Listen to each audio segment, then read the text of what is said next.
Bismillahirrahmanirrahim.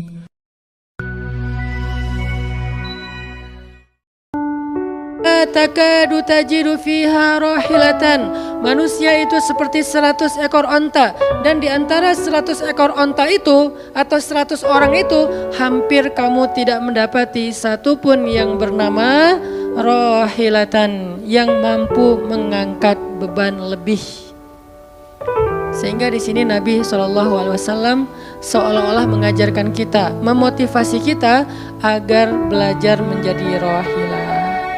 Manusia itu baru istimewa kalau dia menjadi rahilah, kalau dia mengangkut banyak beban, kalau dia menjadi orang yang paling banyak bermanfaat untuk orang lain. Makanya muncullah hadis, khairun nas anfa'uhum linnas, inna ahabban nasi ilallah anfa'uhum linnas. Dua riwayat hadis yang berbeda. Sebaik-baik manusia, kalau dalam analogi yang pertama, sebaik-baik onta adalah rahilatan, bukan ibil, bukan nakoh, bukan jamal. Sebaik-baik onta rahilatan. Kenapa kok rahilatan? Karena dia yang paling bermanfaat, soalnya dia yang paling banyak mengangkut beban. Sehingga dengan analogi tentang onta rahilah, kita menerjemahkan hadis khairun nas, sebaik-baik manusia, dengan istilah khair. Arti khair itu memberi lebih, arti khair itu bermanfaat. Khairun nas anfa'uhum linnas, sebaik-baik manusia yang paling bermanfaat untuk orang lain. Dalam riwayat yang lain, inna ahabban nasi ilallah, sesungguhnya orang yang paling dicintai Allah di antara manusia, anfa'uhum linnas, yang paling bermanfaat untuk orang lain. Itu yang paling dicintai Allah di antara manusia. Muncul lagi hadis yang mirip, inna ahabbal a'mali ilallah sururun tudkhiluhu ala qalbi muslim, sesungguhnya perbuatan, amal soleh, aktivitas, pekerjaan yang paling disukai Allah di antara yang kita lakukan dalam kehidupan sehari-hari adalah membahagiakan hati orang lain. Ini semuanya hadis-hadis yang memiliki makna yang sama, yaitu menjadi pengangkut beban. Lelah Ustadz, lelah. Nggak ngangkut beban, lelah juga. Ngangkut beban, lelah juga. Cuman bedanya, orang yang lelah tanpa mengangkut beban, hidupnya penuh dengan keluh kesah, tidak ada yang menghargai, tidak dimuliakan, akhirnya dia ngeluh. Ada kan banyak orang yang ngeluh karena merasa dirinya nggak dihargai orang lain. Tetap aja ngeluh. Ada juga yang ngeluh karena terlalu banyak beban. Padahal dua-duanya sama-sama ngeluh, kenapa nggak memilih yang lebih baik? Memangnya kalau kita nggak ngangkut beban, kita nggak akan berkeluh kesah, ngeluh. Ngeluhnya mungkin bukan capek, ngeluhnya nggak ada yang hargai. Dan itu udah sunnatullah, kalau kita pengen dihargai, pengen dimuliakan, kita harus menjadi orang yang paling rahilah, yang paling banyak ngangkut beban. Nggak bisa kita jadi ibil tapi pengen diperlakukan seperti rahilah, itu nggak bisa. Kita tuh ibil, hidupnya untuk diri sendiri, nggak bantu siapa-siapa, nggak peduli dengan siapa-siapa, harta kita nggak bermanfaat untuk orang lain, pikiran kita nggak bermanfaat untuk orang lain, lisan kita tidak bermanfaat untuk orang lain, wawasan kita tidak bermanfaat untuk orang lain, apalagi tenaga kita nggak bermanfaat untuk orang lain, skill kita nggak bermanfaat untuk orang lain, semua tentang diri kita hampir tidak bermanfaat untuk orang lain. Lalu kita ingin dihargai seperti orang yang paling bermanfaat. Ini naif, klise, nggak ada seperti ini, bukan sunnatullahnya. Karena seseorang itu diberi balasan sesuai dengan mujahadah. Al-jaza ala qadril masyaqqah, balasan tergantung susah payahnya dalam berikhtiar. Siapa yang mujahadahnya lebih, maka rewardnya lebih, jazanya lebih. Jadi saya kadang-kadang ngerasa, dulu saya juga pernah merasa kayak gitu. Kenapa kok dia dihormati saya enggak? Kita enggak boleh cemburu tanpa alasan. Seolah-olah misalnya harusnya hormati semua orang dong, enggak bisa. Itu udah fitrah manusia dan sunnatullah dalam kehidupan di dunia. Kalau kita pengen dihormati orang, kita harus menjadi rahilah. Kalau kita pengen dihargai orang, kita harus jadi rahilah. Nggak bisa kita berharap dihargai oleh pasangan kita atau calon pasangan kita, tapi kita nggak punya tanggung jawab, nggak bisa. Kalau teman-teman pengen dihargai oleh pasangan halalnya, teman-teman harus mengangkat tanggung jawab yang lebih berat daripada dia. Kalau dia yang capek, kita leyeh-leyeh aja di rumah, tapi kita minta dihargai. Saya kan suami. Suami itu bukan status, suami itu peran. Ada orang dia jenis kelaminnya perempuan, tapi dia suami. Kenapa? Karena dia mengambil peran laki-laki. Dan itu saya melihat banyak perempuan seperti ini, hebat dan memalukan bagi suaminya.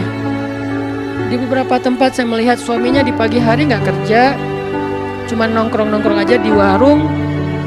Ngopi juga itu ada uangnya, giliran untuk nafkah keluarga dia nggak punya uang. Untuk ngopi, untuk rokok dia punya uang. Untuk anaknya nunggak sekolahnya. Untuk anaknya makanannya seadanya. Sehingga karena ini udah berjalan bertahun-tahun, akhirnya istrinya udah nggak sanggup lagi berharap kepada dia. Minta cerai juga nggak dicerai-ceraikan. Akhirnya istrinya ikhtiar sendiri. Istrinya jadi pembantu rumah tangga, istrinya jadi kerja ke luar negeri. Saya beberapa kali ke Hong Kong, hampir tiap 4 bulan sekali ke Hong Kong, dan selalu mendengar cerita teman-teman di Hong Kong. Para pejuang-pejuang di Hong Kong itu kan 99%-nya perempuan ya. Hong Kong itu 99% lebih perempuan. Beda kan sama Taiwan, Korea, itu laki-laki dan perempuan agak imbang lah. Tapi kalau Hong Kong itu bisa dibilang dari 100 pekerja, 99 orangnya bahkan lebih adalah perempuan. Dan semua mereka punya masalah yang hampir sama di negerinya, di kampungnya. Masalahnya mereka terpaksa untuk berangkat ke luar negeri karena demi. Ada yang demi membiayai sekolah anak-anaknya, single parent. Kemana suaminya? Suaminya pergi dan tidak bertanggung jawab. Atau suaminya ada tapi tidak mampu mencari nafkah. Terpaksa dia kerja ke luar negeri dengan segala macam resiko. Dan banyak banget kasus di Hong Kong. Siapa juga yang mau jauh-jauh dari keluarganya, apalagi punya anak masih kecil ya. Kemarin kita baru dengar cerita seorang anak yang harus merawat ayahnya yang sakit kanker gara-gara di rumahnya nggak ada siapa-siapa. Ibunya berjuang di luar negeri. Kenapa? Karena suaminya sakit. Kalau ini masih bisa kita pahami lah. Tapi kemana pamannya misalnya? Kemana misalnya kakaknya? Nggak tahu punya kakak atau gimana. Nggak tahu kondisi pamannya. Yang jelas bahwa ternyata kita itu dihargai itu bukan karena kita berstatus suami.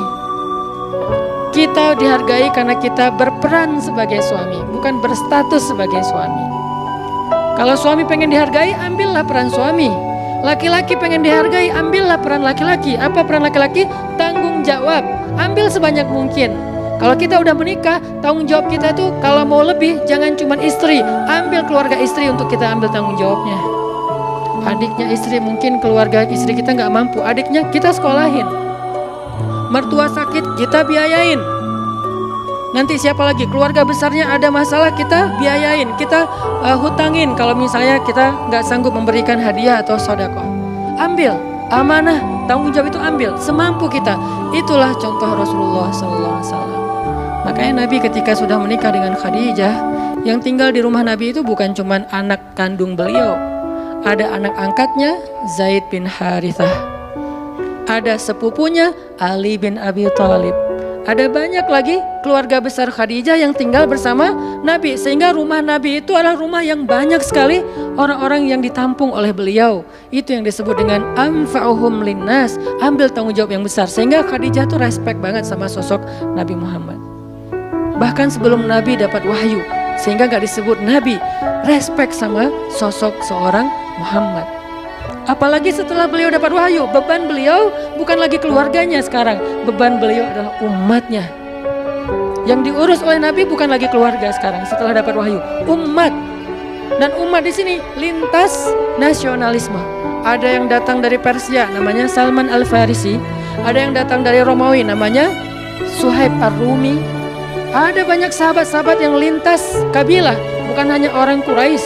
Ada yang datang dari Yaman, termasuk Sumayyah dengan Yasir, keluarga yang pertama syahid dalam Islam. Ini dari Yaman. Kemudian pindah lagi ke Madinah yang bukan orang-orang Quraisy. Di sana ada Bani Mudhar dari kabilah Aus dan Khazraj. Nanti berkembang lagi sampai ke Asia, Eropa dan seterusnya. Inilah bebannya Rasulullah SAW. Sehingga Allah menyebutnya dengan istilah rahmatan lil alamin.